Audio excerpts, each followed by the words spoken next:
ফেরেশতারাও ভয় পেয়ে যায় যদি কোনো ব্যক্তি এই দোয়াটা পাঠ করে। প্রিয় ভাই এবং প্রিয় বোনেরা আমার, হাদিস থেকে জানা যায় এক ব্যক্তি এই দোয়াটা পাঠ করলে ফেরেশতারা পর্যন্ত ঘাবড়ে যায়।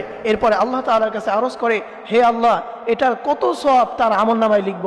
তখন আল্লাহ তাআলা বলেন, এটার সওয়াব এখন লিখো না, বরং সে যা পাঠ করেছে তা লিখে রাখো। কিয়ামতের ময়দানে এটার সওয়াব এবং এর প্রতিদান আমি রব নিজে তাকে দান করে দেব। সুবহানাল্লাহ। প্রিয় ভাই এবং প্রিয় বোনেরা আমার, এই দোয়াটা খুবই পাওয়ারফুল একটি দোয়া।